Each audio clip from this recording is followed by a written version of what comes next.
आजा सवरिया।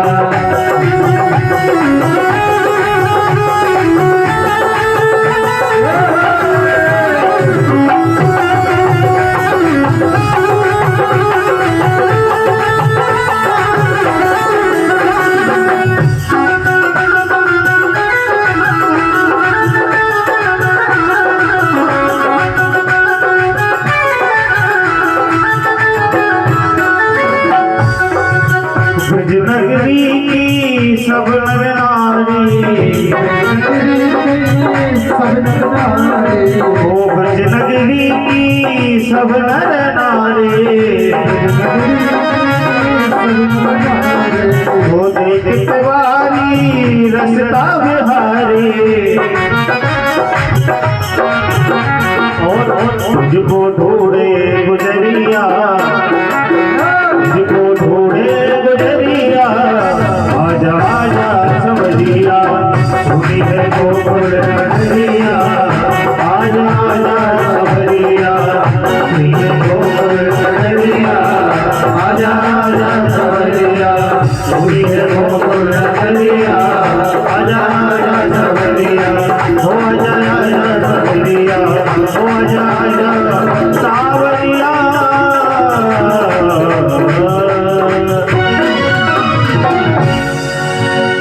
हरिशरणम। आइए, श्री सुखदेव जी महाराज ने श्रीमद् भागवत की कथा, जो पारसमणि है, मनुष्य रूपी लोहे को सोना बना देती है, परमात्मा की प्राप्ति करा देती है। याद रखना, स्वर्ग लोक जाने के बाद परमात्मा के पास नहीं जाता है जी। स्वर्ग लोक गया, फिर जब पुण्य खत्म हो जाता है तो फिर मृत्यु लोक में आता है, फिर मनुष्य बनता है, फिर अच्छे काम किए, पुण्य करे, फिर देवता बन गया, स्वर्ग लोक चला गया। और बुरा काम किया तो नरक चला गया, सो वहां नरक भोगा, कष्ट भोगा। पुण्य करा, स्वर्ग चला गया। लेकिन भगवान की प्राप्ति जब हो जाती है तब वो फिर मनुष्य के शरीर से ही उसे परमात्मा की प्राप्ति होती है। परमात्मा की प्राप्ति उसको होती है जिसको ना पुण्य होता है ना पाप, एक और पुण्य ना हो न एक और पाप हो, तो फिर वो कहाँ जाएगा? वो भगवान के पास जाएगा, है ना। जिसके न कोई पुण्य हो और न पाप हो, वो परमात्मा की प्राप्ति करता है। और जिसके पुण्य होता है ज्यादा, वो स्वर्ग जाता है, पाप होता है तो नरक जाता है ना। और जिसके न कोई पाप हो और न पुण्य हो, तो पाप पुण्य नहीं हो, ये कैसे हो सकता है? ऐसे होता है कि जो भी पुण्य करता है वो कहता है, हे भगवान, आज जो भी जाप किए, भजन किए, वो हम आपको समर्पण करते हैं, है ना। जो पुण्य करे वो समर्पण करता है। जैसे माताएं नहीं कहती, हे भगवान, मेरा पुण्य मेरे मोड़ा को लग जाए, है ना, मेरा पुण्य मोड़ी को लग जाए, कि नहीं, तब वो पुण्य लग जाता है। स्वयं का किया हुआ पुण्य स्वयं को नहीं मिलता है ना। जैसे पंडित लोग जाप उप कराते, बोले कि पंडित से कराओ जाप, स्वयं का जाप थोड़ी लगता है, न स्वयं का हवन लगता है, न स्वयं का जाप लगता है। जो स्वयं करता है उसे किसी ना किसी को देना पड़ता है। तो हमारे साधु संत क्या करते हैं? जो भी पूजा भजन करे और कर उठे तो पानी लेते हैं और कहते हैं, हे प्रभु, जो भी हमने आज पूजा भजन किया, जो भी पुण्य है, वो आपके चरणों में समर्पित करते हैं, भगवान को समर्पित करते हैं। संध्या बंदन करते हैं। हमारे पीछे पंडित जी बैठे हैं, संध्या के नीचे लिखा है, हम जो भी संध्या में जब भजन किए गायत्री जाप के वो प्रभु के चरणों में समर्पित है, उनको समर्पण है ना। इसी प्रकार जो पंडित जाप करता है, महामृत्युंजय मंत्र का जाप करता है, पूजा करता, पाठ करता है, वो संकल्प लेकर के और पंडित जी को ये फलाने जजमान को हम समर्पण करते हैं, जिसका महामृत्युंजय मंत्र जाप किया, जिसके लिए उसका नाम गोत्र लेके उसको समर्पण कर देता है, उसको मिलता है। ये नियम है। इसीलिए राजा दशरथ थे, तो राजा दशरथ मुख्य जजमान थे और उनके पत्नियां थी, यज्ञ कर रहे थे, लेकिन उनकी आहुति उनको नहीं भी दी जाती, उनको नहीं मिलती। जो पंडित बैठता है वो आहुति देता है और वो आहुति उस राजा को समर्पण की जाती है, तब वो देवता प्रसन्न होते। प्रेम सहित मुनि आहुत दीन्ही, प्रगटे अग्नि चारु कर लीन्ही। जब सिंगी ऋषि ने आहुति दी, उससे फिर अग्नि प्रकट हुई थी। राजा दशरथ ने हवन किया, उनसे अग्नि प्रसन्न हुई, ऐसा कहीं नहीं लिखा कि लिखा है ना, कहीं नहीं लिखा। ऋषि ने जो तपस्या करी और जो आहुति दी, उससे अग्नि प्रकट होते। कहते हैं कि स्वयं बना लिया, स्वयं पा लिया, तो उसका पुण्य उसे नहीं लगता, है ना, न मिलता। जब मान लो कि तुमने पैसा कमाया, अपने जेब में रख लिया, फिर तुम्हें थोड़ी मिलेगा। बैंक में जमा करोगे तो वो जब तुम्हें जरूरत होगी तब वो निकाल देगा खाते कि नहीं। आपने जेब में जमा कर दिया, बोले कि आप निकालो, कहाँ से, वो तो खत्म हो गया, तुम्हारे खर्चा हो गया। सो बैंक में जमा कर देते हैं, तो ये साधु संत है, ब्राह्मण हैं, इनको खिलाते हैं, तो ये बैंक में जमा हो गया। और मरने के बाद जब तुम जाओगे तो वहां वही बैंक से तुम्हें निकलेगा, और अपने पेट में जमा कर लिया वो थोड़ी निकलेगा, वो तो खा गए। जय जय सीताराम। इसीलिए ब्राह्मणों को, साधु संतों को ऊपर जाने का बैंक रखा गया है भगवान ने, खजाना बैंक। उनको खिलाओ, उन्हें दोगे तो वो मरने के बाद धर्म मित्र मरिष्यति, मरने के बाद धर्म ही मित्र होता है और वो धर्म ही तुम्हें आगे काम में आएगा। यहाँ मृत्यु लोक में जब तक रहोगे तो घर में रखा हुआ रुपया पैसा तुम्हारे काम आएगा, लेकिन मरने के बाद जब जाओगे तो जो धर्म करोगे वही तुम्हारे काम आएगा। घर में रखा हुआ तुम्हारे काम कुछ नहीं आएगा। लड़कन के काम जरूर आ सकता है, बहुओं के काम आएगा, लेकिन बहुएं कबो तुम्हें नहीं कहेंगे कि मोरी सास बड़ी अच्छी रही, इतना धर गई। वो तो यही कहेगी कि कछुए नहीं धरी, कच्छु नहीं, फलानी की सास तो कितना रखे है बताओ, है ना। यदि कितने भी मकान बना दो तो वो बहुओं को दूसरे के बड़े आदमी दिखते हैं। उन्हें तो 4 मकान गुना में लेके रखी सास, वो आप उनको तो एक ही नहीं है, एक ही वो भी सड़ा था। जय जय श्री सीताराम। अपने न लड़का न बहू कभी एहसान नहीं होते, कभी एहसान नहीं मानते कि इतना करे है, इतना बड़ा शरीर दे दिया, आपका जान लोगे उनका, फिर भी कुछ नहीं दिया। और इसलिए जो दान कर दिया जाता है वो मरने के बाद इसके काम आता है ना। और नहीं तो मरने के बाद जाओ फिर वहां भोजन नहीं मिलता, खाने को नहीं मिलता, क्योंकि तुम यहाँ कमाने आए हो। जैसे आदमी गुजरात जाए और कमा के फिर ले आवे तो घर में खावे, है ना। इसी प्रकार हम लोग मृत्यलोक में कमाने आए हैं। वो कमा के और पूरे खा जावे तो फिर लेका जाओगे, है कुछ नहीं। इसलिए यहाँ कमा कर भागवत करना, अब ये खिलाना पिलाना है ना। वो चाय है, अभी शुक्ला जी चाय पियाए, अब ये जब ऊपर जाएंगे तो इतनी चाय इनको मिलेगी, है ना। खूब चाय पियो, पानी पियो। अब भंडारा करेंगे तो भंडारा खूब पाव पूरी सब्जी वहां मिलेगी। और जो कछु नहीं खिलाता सो उसी का मांस उसको खाने को मिलता है।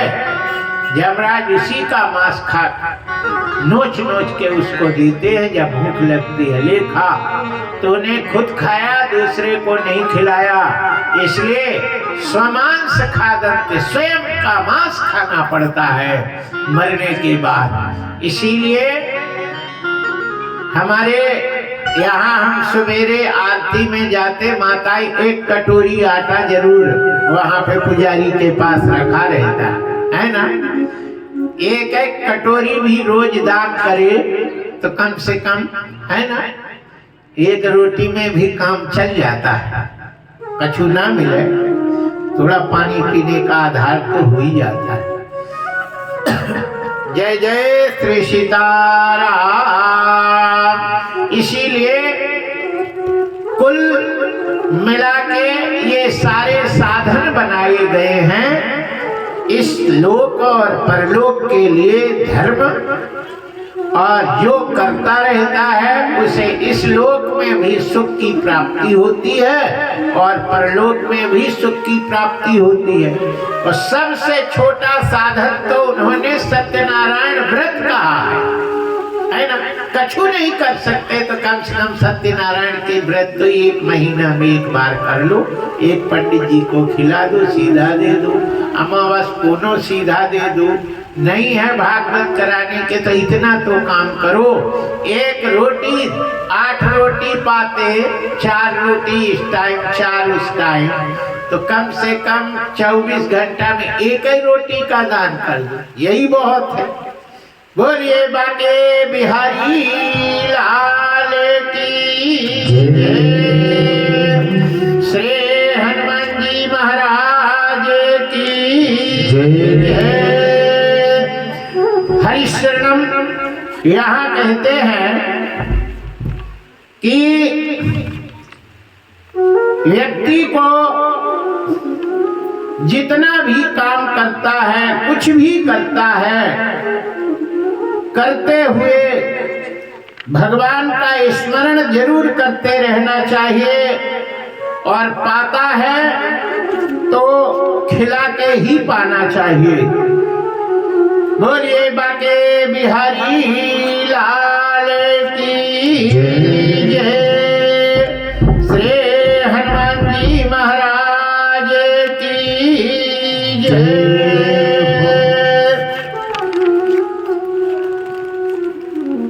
पानी आ रहा है, ओहो बहुत बढ़िया है। बोलिए बाके बिहारी लाल की जय।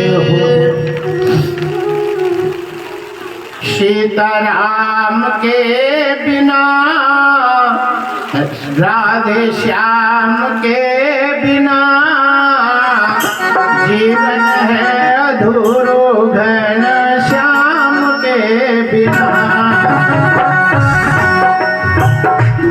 के बिना, राजा राम के बिना जीवन है अधूरो। सीताराम के बिना, सीताराम के बिना, राधे श्याम के बिना जीवन है अधूरो, घन श्याम के बिना।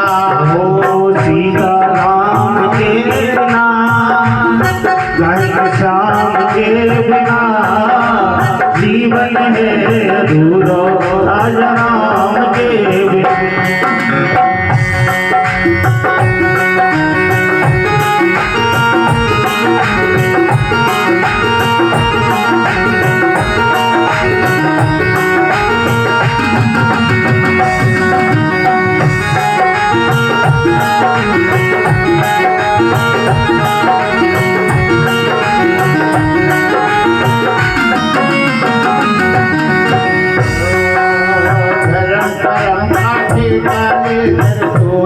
जग में आया।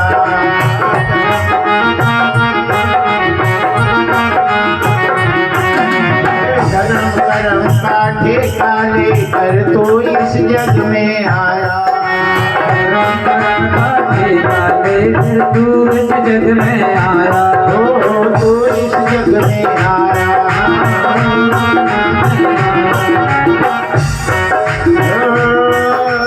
बिन हर भजन दर्द है मूर्ख जैसे स्वासा बिन आया। सीताराम के बिना राधे श्याम के बिना जीवन है अधूरो घन श्याम के बिना। सीताराम के बिना राजा राम के बिना जीवन है अधूरा। सीताराम के बिना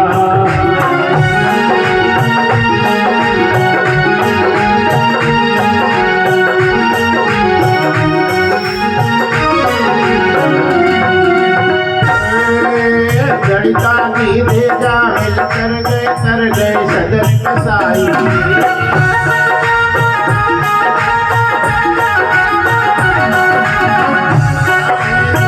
मिल कर गए सदन कसाई।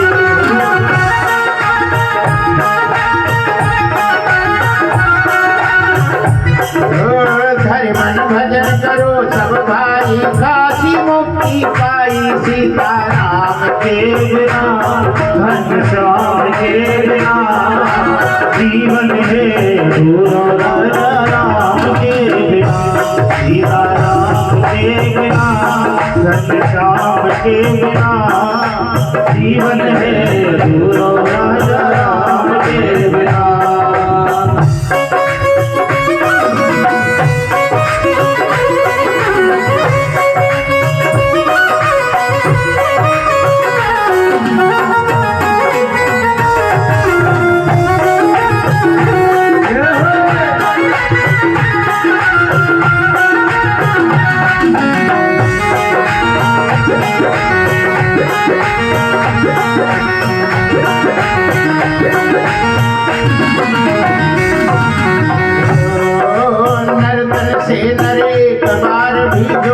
हरि को ध्यावे हो।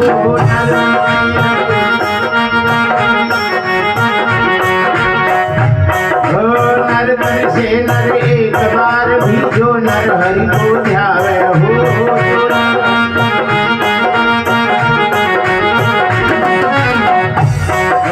कलयुग की ये शक्ति में स्वर्ग लोक को जावे। सीताराम के बिना राजा राम के बिना जीवन है अधूरा। सीताराम के बिना सीताराम के बिना राजा राम के बिना जीवन है अधूरा। सीताराम के बिना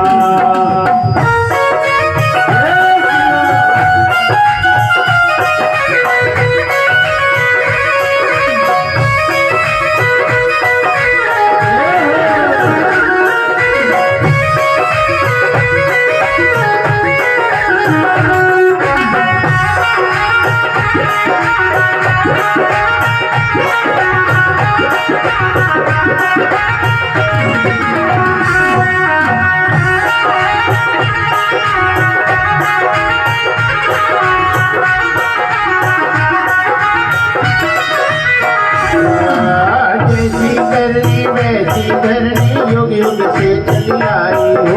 जैसी करनी वैसी भरनी युग युग से चली आई। युग युग से चली आई हो। युग युग से चली आई।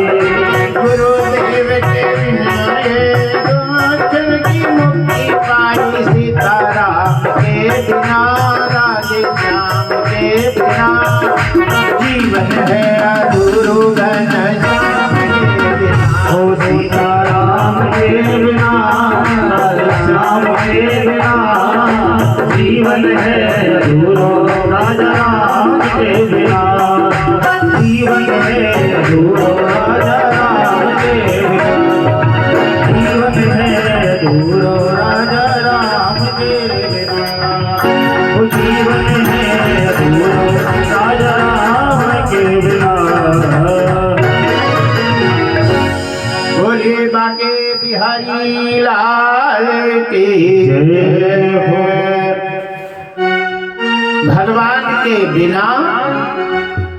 ये जीवन पूर्ण नहीं होता है ना। और जो भगवान का भजन करता रहता है, राम राम कहता रहता है, ज्ञान पाने की जरूरत नहीं है ना। ज्ञान से लठ थोड़ी चलता है ना, ज्ञान से नहीं चलता।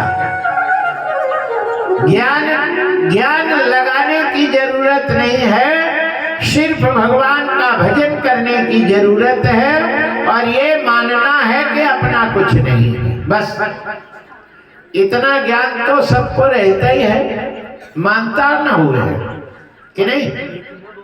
चले जाएंगे कछु साथ में नहीं जाएगा, ये तो सबको मालूम है कि नहीं, सब यहीं रह जाता है, फिर मानता नहीं है। इसलिए भगवान का स्मरण करते रहना चाहिए और घर में रहना चाहिए। घर छोड़ के नहीं जाओ, घर छोड़ दो तो ना तो वहां पे ठिकाना, और घर भी छोड़े तो वो भीगेगा काम से। जब तक शरीर है तब तक घर में रहो, लेकिन ये मेरा है ऐसा नहीं मानो, है ना। ये शरीर तो है, लेकिन ये शरीर अपना नहीं है, किसी का दिया हुआ है। इसलिए शरीर है, किसी ने दिया है, मैं नहीं, मेरा नहीं, यह तन किसी का है दिया। जो भी अपने पास है वो धन किसी का है दिया। देने वाले ने दिया, वह भी दिया किस शान से, मैं मेरा यह कहने वाला कह उठा अभिमान से। इस संसार में ये शरीर भी किसी का दिया हुआ है कि नहीं, अपना तो है नहीं, क्या है, माँ बाप ने दिया है। फिर माँ बाप की चीज को हम अपनी मान लेते हैं। कम से कम इतना तो मानो कि माँ बाप ने दिया है, वह उनका है, इतने कह दो, सोई बहुत बड़ा कल्याण है। ये परमात्मा ने आत्मा दी तो ये परमात्मा का है, और माँ बाप को परमात्मा ने ही दिया है, इसलिए सब परमात्मा का है। इतना कह दो कि ये उनका है, बस यही तो है, इसी में कल्याण है, अपना नहीं है, ये भगवान का है।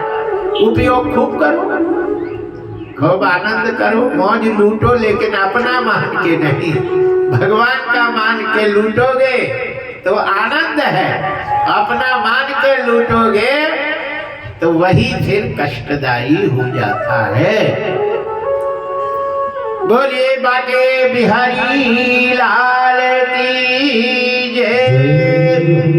देवता लोग अमृत का कलश लेकर के आते हैं, और सुखदेव जी महाराज ने जब पूछा भाव, तो सत्संग का, भागवत की कथा, पारसमणि के रेत की और अमृत का टुकड़ा, अमृत कांच के टुकड़े का रेत का जब निकला, तो सुखदेव जी महाराज ने हंसी करके देवताओं को भागवत की कथा नहीं बताई, और श्री सुखदेव जी महाराज ने राजा परीक्षित को ही श्रीमद् भागवत की कथा बताई। तो कहते हैं भागवत की कथा सुनने से भक्ति ज्ञान वैराग्य आता है और माया मोह चला जाता है, क्योंकि भक्ति और माया विष्णु भगवान की पत्नी है। जहाँ माया मोह रहता है वहाँ ज्ञान वैराग्य नहीं रहता, भक्ति नहीं रहती, और जहाँ भक्ति रहती है वहाँ माया मोह नहीं रहता। इसलिए भागवत की कथा से माया मोह चला जाता है, भक्ति ज्ञान वैराग्य आता है। यहाँ कहते हैं कि नारद जी एक बार दुखी मन से बैठे हुए थे। सनक सनातन सनंदन सनत कुमार ने अपने भाई को देखा, हिमालय में बैठे हैं, क्यों बैठे हैं, कहाँ से आए हैं, कहाँ जा रहे हैं। शनकाद ऋषि ने नारद से पूछा, अहो नारद धन्योसी विरक्ता नाम शिरोमणि। ए नारद तुम धन्य हो, विरक्तों में शिरोमणि हो, कहाँ से आए हो, कहाँ जा रहे हो, यहाँ क्यों बैठे हो, ये तो बताओ।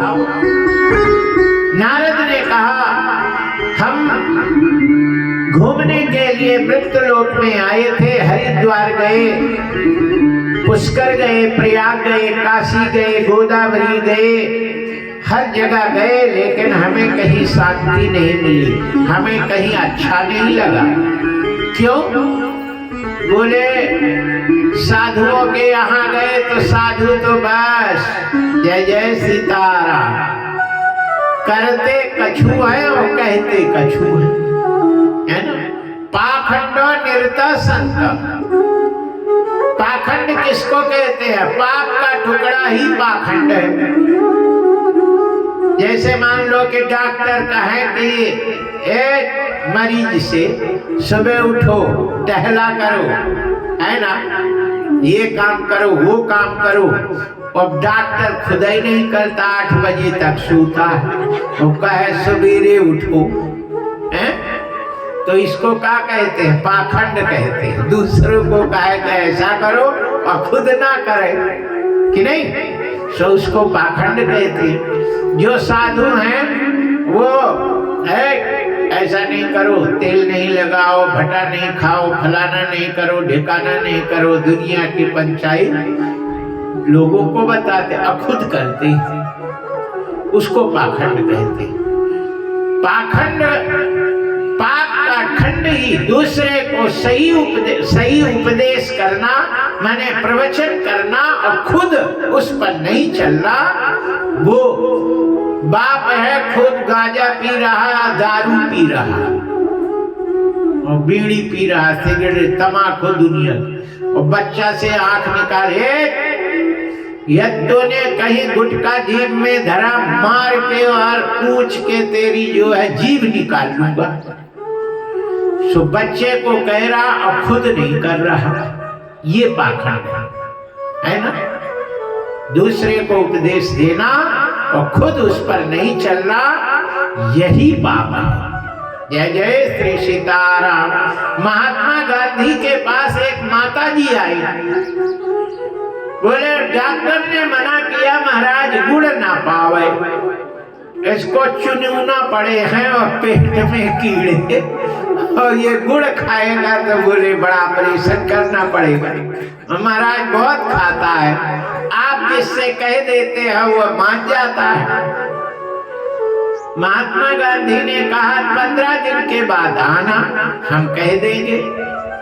15 दिन के बाद बेचारी फिर गई, कई किलोमीटर से किराया लगा के, और उन्होंने सिर पे हाथ रखा, बोला बेटा गुड़ नहीं खाना, बोले हो नहीं खाएंगी। उस माता ने कहा जब इतना ही करना था तो उसी समय कह देते, हम इतना खर्चा लगा के गए और आए, उसमें हमने सोचा कोई विधि करोगे, समय नहीं है।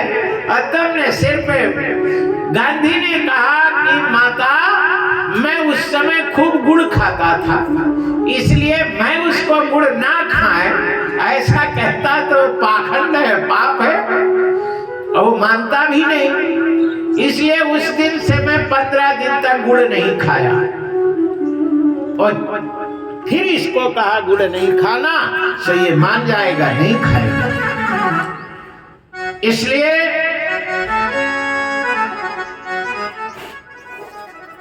जय जय श्री सीताराम। हमारे ये डॉक्टर साहब जो हैं ये व्यवस्था करे, बिना पानी के पानी गिर रहा है यहाँ, है ना। इसको कहे थे कि इधर पन्नी ज्यादा झुलाना, ये बदमाश जो है ना तो ये लगाने में रहे और न देखने में, और हम कहे तो बोले कि नहीं महाराज वो तो सब सही कर देगा। इधर पन्नी ज्यादा होती और उधर से कर देता तो कम से कम इधर तो नहीं आता। आज तो ठीक है, लेकिन जब जनता ज्यादा आएगी और ऐसा ही होगा तो क्या होगा। जय जय श्री सीताराम। बोलिए बाके बिहारी लाल की जय।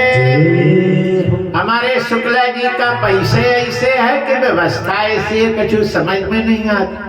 वो घोड़ी थी तो वो घोड़ी वहीं पे रह गई, वो चलती नहीं थी। जय जय श्री सीताराम। बोलिए बाके बिहारी लाल की जय। हरिशरणम। बोलिए बाके बिहारी लाल की जय। श्री सीताराम जी महाराज की जय। कोई भी काम करना है उसे अपने ढंग से कराना चाहिए, है ना। वो काम करने वाला अपने ढंग से करेगा तो तुम्हारे ढंग से वो आनंद नहीं आ पाएगा। इसलिए अपने ढंग से अपने व्यवस्थित काम कराना चाहिए। बोलिए बाके बिहारी लाल की जय। श्री सीताराम जी महाराज की जय। जिंदगी भर काम करते रह गए, हरि भजन को हम तरसते रह गए। हरि भजन को हम तरसते रह गए। हरि भजन को हम तरसते रह गए। जिंदगी भर काम करते रह गए। जिंदगी भर काम करते रह गए। हरि भजन को हम तरसते रह गए। हरि भजन को हम तरसते रह गए।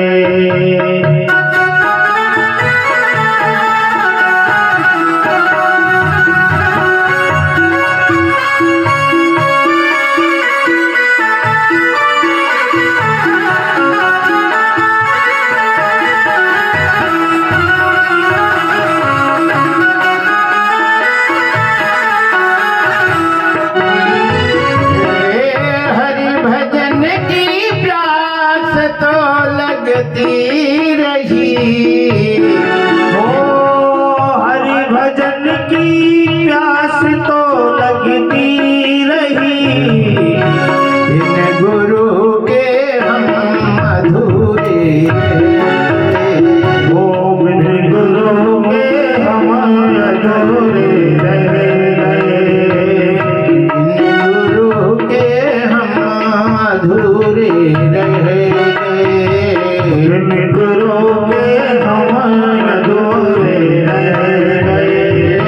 जिंदगी भर काम करते रह गए। जिंदगी भर काम करते रह गए। भजन को हम तरसते हरि भजन को हम तरसते रह गए।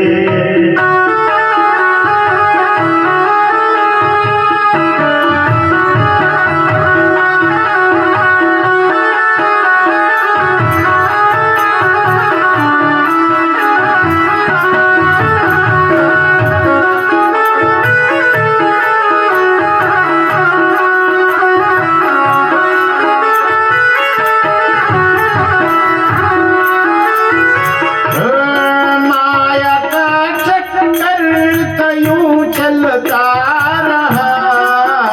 माया का चक्कर यूं ही चलता रहा। माया का चक्कर कयूं चलता रहा। और हम उसमें उलझते और हम उसमें उलझते रह गए। जिंदगी भर काम करते जिंदगी भर काम करते रह गए। हरि भजन को हम तरसते रह गए।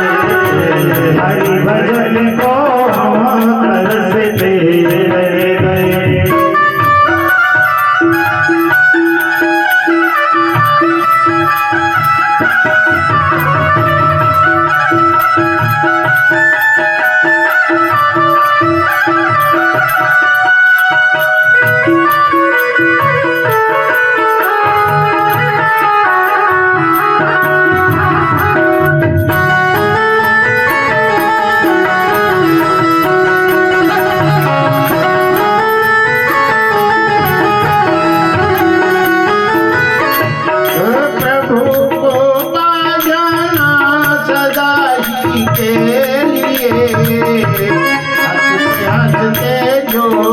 गमों को सह गए।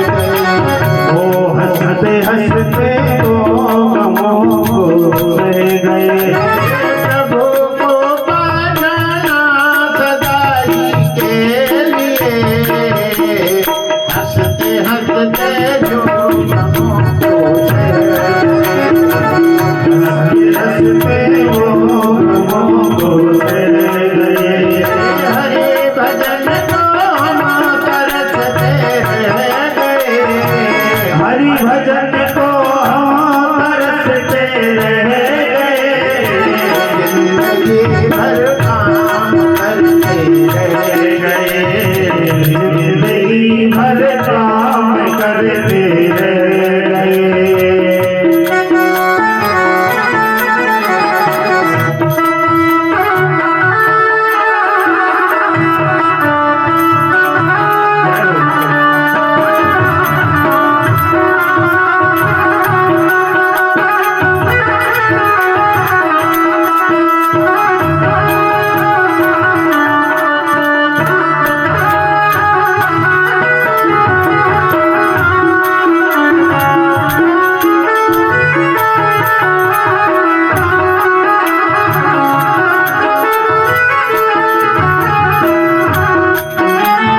मन वचन और कर्म से जो कह गए, राम उनके ही जगत में रह गए। मन वचन और कर्म से जो कह गए, राम उनके ही जगत में रह गए। जिंदगी भर काम करते रह गए।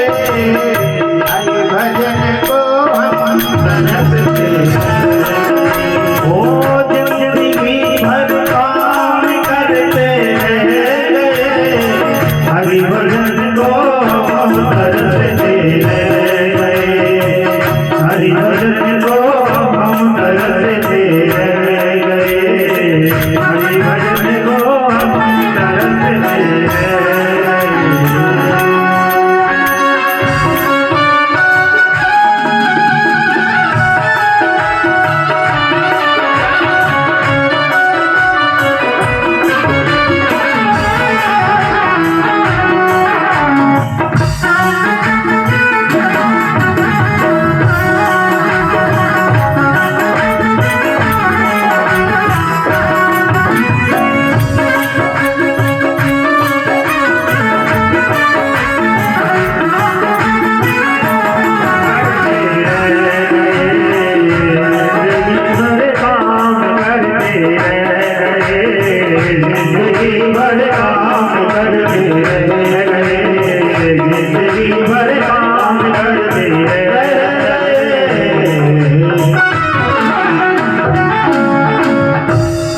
हरिशरणम सबे से काम काम महाराज काम। जब तक प्राण नहीं जाता तब तक काम से फुर्सत नहीं रहती है। भगवान का भजन, इसलिए श्रीमद् भागवत की कथा को में कहा गया है कि घंटा 2 घंटे का भजन नहीं करना चाहिए, 24 घंटे का भजन करना चाहिए, है ना। लड़का अपना है ये नहीं मानो, भगवान का है तो भगवान के लिए सेवा कर रहे हैं, वो तो पूजा हो गई, है ना। लड़का अपना नहीं है, भगवान का है। ये घर अपना नहीं है, भगवान का है। तो भगवान की सेवा, जैसे मंदिर में तुमने झाड़ू लगाई, भगवान का है, ऐसे पूरा घर भगवान का है। तो घर में झाड़ू लगाओगे तो सेवा हो गई, 24 घंटे की सेवा, 24 घंटे का भजन। और 24 घंटे का भजन जब होता है तभी भगवान की प्राप्ति संभव है। 1-2 घंटे का भजन नहीं करना चाहिए और भगवान का नाम स्मरण करते रहना चाहिए। जय जय श्री सीताराम। नारद जी से सनातन सनंदन सनत कुमार ने पूछा, तब नारद कहते हैं हम सब जगह गए, वहाँ साधु संत पाखंड का आश्रय लेते हैं, और गृहस्थ में गए तो गृहस्थ में घर की मालकिन पत्नी मालकिन होती है और पति पूछ पूछ के करता है। कहो जी क्या है? बोले भागवत हो रही है, का विचार है ना? तो जो पत्नी अपना विचार बताएगी। अब नहीं, पति मन से कहेगा तो लड़ाई को दिन भर हमसे पूछे काहे? जय जय श्री सीताराम। इसलिए पत्नी अर्धांगिनी होती है, ये तो बात सही है, लेकिन मालिक जो होता है वो पति ही होता है कि नहीं? और मालिक हमारे देहात में माताओं से पूछे कि क्यों फलाने कहाँ गए?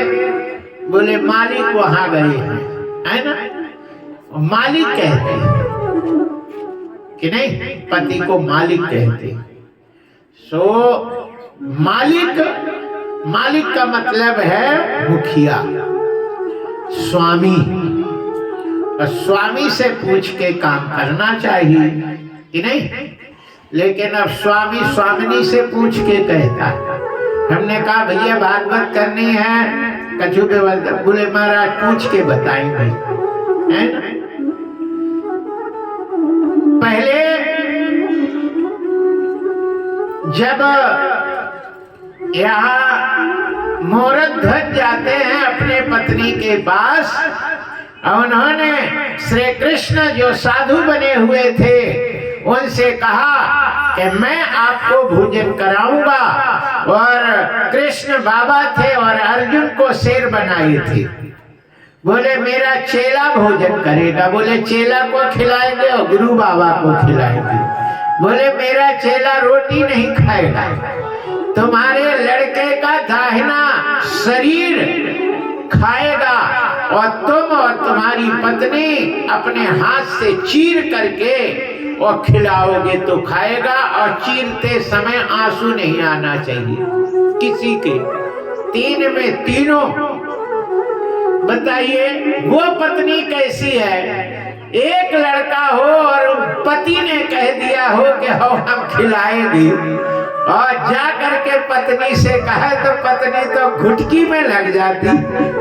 जय श्री सीताराम बोलो।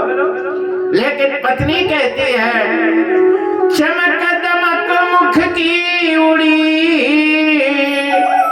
और पीतम प्राण आधार, और दासी को बतलाइए क्या गमरज सवाल। पति यदि कोई वचन कह दे तो पत्नी उसको पूरा करने के लिए सारी हिम्मत लगा देती है, सारा जोर लगाती है। पति ने कहा है उसे हमें पूरा करना है। पति तो केवल जीभ चलाता था और पत्नी पूरा, है ना? हाँ, मेहनत करके उसको पूरा करती है। जय जय श्री सीताराम। भगवान श्री राम जंगल में गए और जंगल में जाकर के उन्होंने एक हड्डियों का पहाड़ देखा। तीक्ष्ण से पूछा ये कैसा पहाड़ है, सफेद है? बोले महाराज ये पहाड़ नहीं है, ये हड्डी है। साधुओं को खा खा के निश्चल लोग मांस खा लिए और हड्डी छोड़ दिए तो पहाड़ बन गया। राम जी ने इतने क्रोधित हो गए, इतने गुस्से में आ गए और उन्होंने एक संकल्प कर लिया, निश्चर ही न करो मही,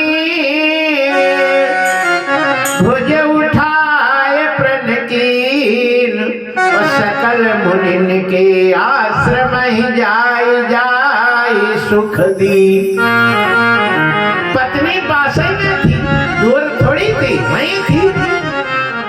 और एकाएक राम जी ने सीता से नहीं पूछा कि संकल्प करे कि नहीं।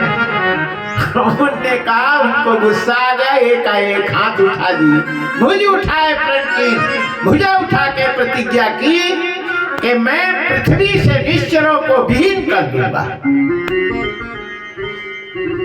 सीता जी ने जब महात्मा चले गए तो सीता ने राम जी से कहा, प्रभु एक बात कहें। बोले कहो।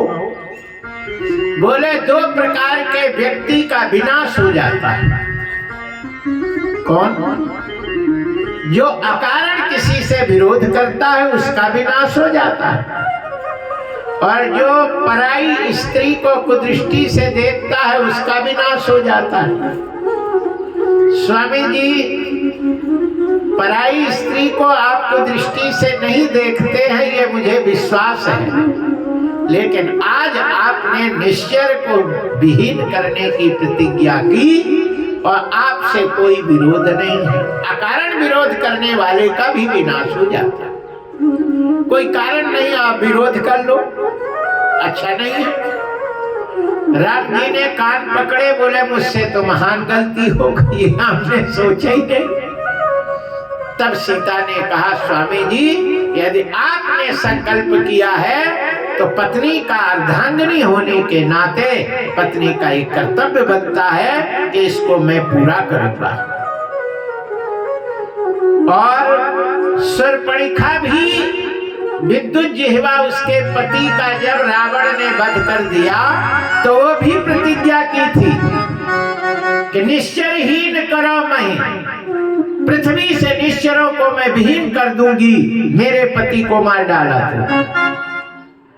जब राम जी से मिलती है तो कहते, तुम सन पुरुष नमो सब नारी, अस संयोग विधि रचा बिचारी। तुम जैसे कोई पुरुष ने जन्म नहीं लिया जो निश्चर विहीन की प्रतिज्ञा की हो, और मेरे जैसे कोई स्त्री ने जन्म नहीं लिया जो निश्चरों के विनाश की प्रतिज्ञा की हो। हम दोनों मिल करके निश्चरों का विहीन करें। तब राम जी ने कहा, सीता ही चितई कही प्रभु बाता, अहि कुमार मोर लघु भ्राता। सीता के तरफ देखकर राम जी ने कहा कि मेरी पत्नी मेरी प्रतिज्ञा पूरी करेगी। उसने कहा है कि स्वामी जी मैं इसको पूरा करूंगी, लेकिन मेरा भाई कोई प्रतिज्ञा नहीं किए तो उसके पास जा तो तेरा काम वो बना देगा। एक कथावाचक कह रहे थे कि राम जी झूठ बोलते हैं। अब बोले मेरा भाई कुंवारा है, उसकी तो शादी हो गई थी। हमने कहा मूर्ख, तुम लोग कथा करो और अपना आराम से रोटी अपना परिवार पालन करो। राम जी की कथा बड़ी गूढ़ है। उमा राम गुण गोड़ सुन पंडित सुनि पावहि बिरति, पावहि मोह विमूढ़ जे हरि भक्त न धर्मरत।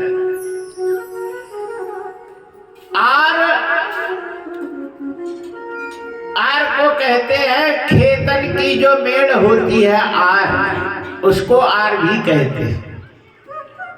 लक्ष्मण के कोई संकल्प विकल्प नहीं था, कोई संकल्प नहीं था, वो कुंवारा था, उसके कोई बंधन नहीं है, और वो जाओगे तो तुम्हारी वो पूरा करेंगे।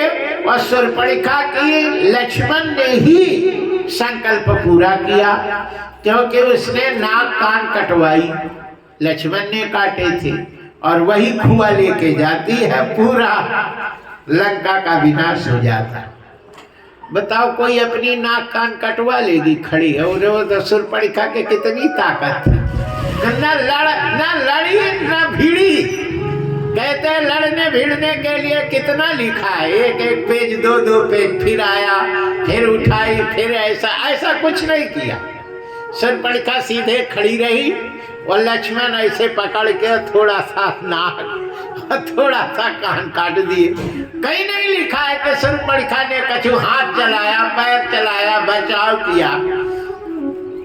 राम जी ने कहा नाक कान काट ले, वो शूर्पणखा सुनती है, वो कछु बचाव नहीं करती, भगती नहीं, मेरी नाक काट लेगा ये, और फिर वो बचाव करती, लेकिन कुछ नहीं की। मानव चुनौती दी तुलसी बाबा कहते हैं मानो चुनौती भेजी हो। जय जय श्री सीताराम। ये सब सोची समझी चाल थी निश्चरों को भी नहीं करने की।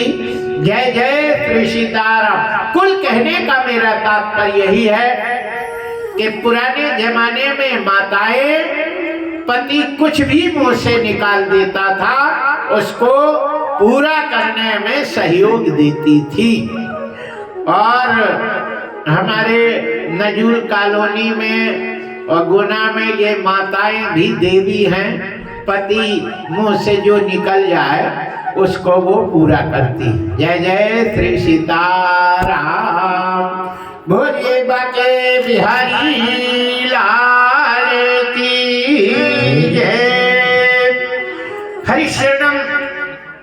यहाँ कहते हैं श्रीमद् भागवत में नारद जी जब गृहस्थ में गए तो गृहस्थ में घर की जो स्त्री होती है वो मालकन होती है और पति सेवादार है ना, वही सेवा करता है। वो पति की एक नहीं चलती तो कह दे कि ये करना है पहले आंख दिखा दे। जय जय श्री सीताराम। शाल को बुद्धिदायक का साला बुद्धि देने वाला होता और पत्नी मालकन होती हैं। जय जय। कन्या विक्रते लोभा। लोभ से कन्या लोग बेचने लगे हैं, अनाज मंडियों में बेचने लगे हैं, है ना। नारद जी को वहां भी सुख की प्राप्ति नहीं हुई। वृंदावन में गए तो वहां एक लड़की चिल्ला रही थी बचाओ बचाओ। नारद जी गए और उस लड़की से पूछते हैं कश्यप तू कौन है और कहां से आई है और तेरे जो है ये जो 200 साल के दो पुरुष पड़े हैं ये कौन है। उस लड़की ने कहा अहम भक्ति रति ख्याता, मैं भक्ति हूँ। ये मेरे गोद में जो 200 साल के लड़के पड़े हुए हैं ये मेरे पुत्र हैं। नारद ने कहा तू 16 साल की अमोड़ा 200 साल के कैसे हो सकता है बोलो। 16 साल की महतारी और लड़का 200 साल के कैसे होगा, है ना। 16 साल की माँ है तो लड़का मुश्किल से 6 महीना का हो जाए तो बहुत है ना।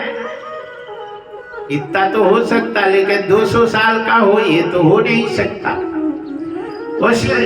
उस लड़की ने कहा महाराज मैं द्रविड़ देश में पैदा हुई, कर्नाटक में पली, महाराष्ट्र में सम्मानित हुई, गुजरात में गई तो बूढ़ी हो गई और मेरे लड़के भी बूढ़े हो गए। डुकरिया बन के और लाठी का सहारा लेके वृंदावन आई तो हम हो गए 16 साल के, हो गए 200 साल के। जय श्री श्री। अब ये तो गिर गए, अब उठता ही नहीं है।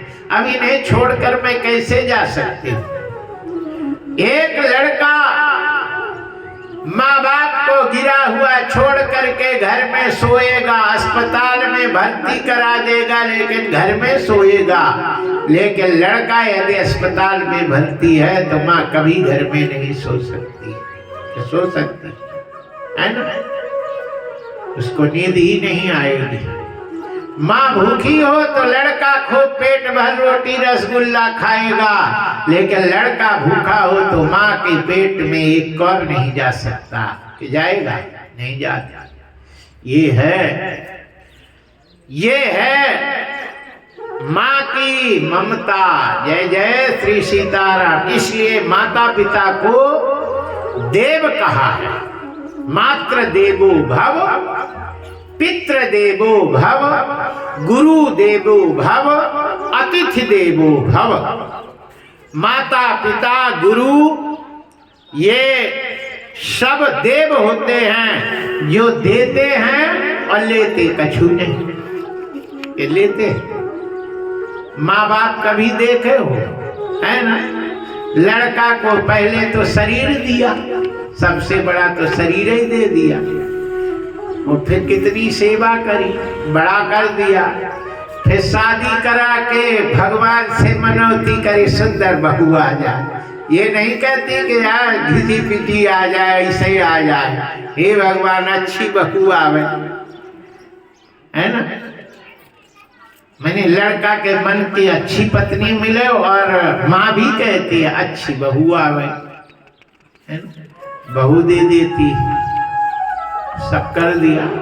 लेकिन लड़का है ये सब करने वाले को भूल जाता है और फिर वो माँ बाप कष्ट से पड़ते रहते हैं, एक दिन भी उनको खिला नहीं पाते। मसौरा में कथा कह रहे तो 2 ही टाइम कथा हो गए है ना, सुबह जल्दी हो और फिर रात के होती थी। तो एक माता जी सुबह कथा सुनी और गई नहीं, वहीं बैठी रही। हमने कहा माता घर जाओ, रोटी वोटी खाओ। बोले महाराज आज व्रत है। हमने कहा कौन सा व्रत है आज? बोले 31 तारीख है। हमने कहा 31 तारीख कैसी तेरा व्रत रहता? बोले महाराज हमारे 5 लड़का हैं, 30 दिन खिलाते हैं और जब 31वां महीना होता है तो उस दिन हमें भोजन नहीं देते, उस दिन व्रत रहता है मेरा। हमने कहा देखो पूरी संपत्ति ले ली, पूरा जमीन ले लिया, बांट लिया 1/5, माँ को कुछ नहीं दिया। बोले एक महीना खिलाएंगे। तो 31वां दिन जब दिन होता है उस दिन माँ को भूखा रहना पड़ता है। इतना सोच लो। ऐसे लड़के से ना लड़का होना अच्छा है ना। यदि ये इतनी जमीन 45 एकड़ जमीन जिसको पास हो और यदि वो किसी को भी करती तब उसको तो पलना में झुलाती है ना। लेकिन लड़का ऐसे कि एक दिन नहीं खिला रहा। जय जय श्री सीताराम, बोलिए बाके बिहारी लाल की जय। याद रखना जो माँ बाप की सेवा करते हैं, माँ बाप देव होते हैं। माँ बाप से बढ़कर संसार में कुछ नहीं है। पृथ्वी के जितने देवता हैं उन सभी देवताओं में माँ सबसे बड़ी होती है। आकाश का जितने भी देव हैं उनमें सबसे बड़ा पिता होता है। माता गुरुतरे भूमे पिता उच्चतरा चखात। आकाश का सबसे बड़ा देवता पिता होता है।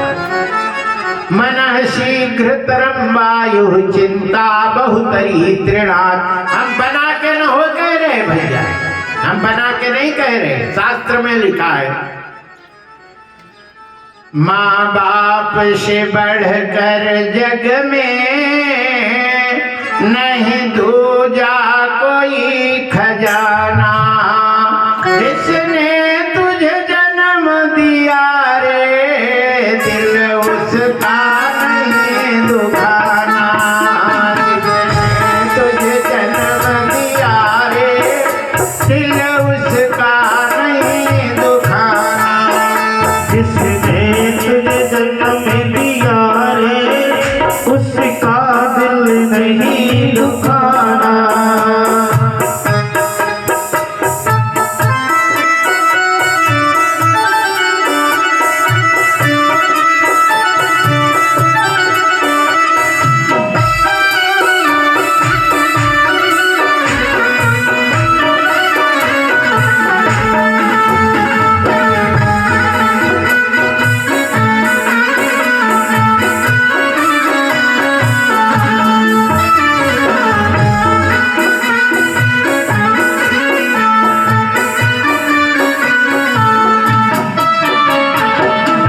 जिसने तुझे जन्म दिया रे दिल उसका नहीं दुखाना। जिसने तुझे जन्म दिया रे उसका दिल नहीं दुखाना। पहले तो माँ ने 9 मास गर्भ में ढोया, सीने का दूध पिलाकर जब जब बंदे तू रोया।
दिल उसका नहीं दुखाना। हरिशरणम कहते हैं भगवान को तो कोई देखा नहीं है ना, भगवान को तो देखा नहीं, लेकिन माँ को देखा है, बाप को देखा है। जो माँ बाप को भगवान से भी बढ़कर के प्रेम करता है और उसकी सेवा करता है, भगवान उसके दरवाजे पे खड़े होकर के उसी के पास रहते हैं। हमारे पंडित बैठे हैं, जब मंत्र पढ़ते हैं, पहला मंत्र अपवित्र पवित्रो वा सर्वावस्थांगतोऽपि वा या स्मरेत् पुंडरीकाक्ष सबाभ्यंतर शुचि। जानते हैं पुंडरीक कौन थे? पुंडरीक ऐसा लड़का था जो माँ बाप की सेवा करता था। माँ बाप अचल थे, बहुत बूढ़े हो गए थे, खाट में ही खाट से नहीं उठ पाते थे, वही उनका भोजन और वही उनका है ना लैट्रिन और सब खाटे पे होता था। और माँ बाप की सुबह है ना दोई की सेवा करना, नित्य क्रिया करना, नहवाला धुलाना, वो सारे काम में व्यस्त रहता था, दूसरा काम नहीं था। माँ बाप दो ही प्रसन्न, हाँ बेटा खूब आनंद है, सुख है। ऐसी स्थिति में माँ बाप सुख रहे, प्रसन्न रहे, जो खाट में ही सब कर रहे हो, लड़का माँ बाप की दो ही किसी भी चीज की कमी ना महसूस करे, ऐसे लड़के को दर्शन करने के लिए विठ्ठलनाथ श्री कृष्ण भगवान रुक्मिणी के साथ पहुंच गए। कृष्ण भगवान ने कहा, पुंडरीक मैं आया, तो उन्होंने ईंट फेंक दी, दो ईंटा फेंके, पीछे मुड़ के देखे नहीं, बोले इसमें बैठ जाओ, मैं माँ बाप की सेवा करके आपसे बात करूंगा। भगवान उस दो ईंट पे रुक्मिणी जी और कृष्ण खड़े हो गए। खड़े खड़े खड़े उनके कमर दर्द करने लगी, तो उन्होंने दो ही हाथ ऐसे कर लिए, तो खड़े रहे। जब पूरी सेवा से निवृत्त हुए तो भगवान के चरणों में गिर गए, बोले प्रभु मैंने आपको देखा नहीं, मैं माँ बाप को देख रहा था। भगवान ने कहा, जो माँ बाप को देखता है उसे देखने के लिए मैं आता हूं। सोचिए, भगवान ने कहा इससे अच्छा मुझे कोई रहने की जगह नहीं है, पुंडरीक मैं तुम्हारे घर में ही अपना निवास बनाऊंगा। और भगवान उसी ईंट पे आज भी खड़े हैं। वो पुंडरीक का घर ही पंढरपुर के नाम से प्रसिद्ध हुआ। जो द्वापर के भगवान जो है वो विठ्ठल भगवान, वो आज भी पंढरपुर पंडरीक के नाम से ही पंढरपुर पड़ा, उन्हीं के कमरे में आज भी खड़े हैं। याद रखिए, जो माँ बाप की सेवा करता है और माँ बाप के अलावा किसी को नहीं देखता, उसको देखने के लिए भगवान आया करते हैं। जय जय श्री सीताराम। यहाँ हम आपको बता रहे थे कि लड़का तो माँ को छोड़ के चला जाता है, लेकिन माँ नहीं जाती, और ऐसी माँ भगवान होती है।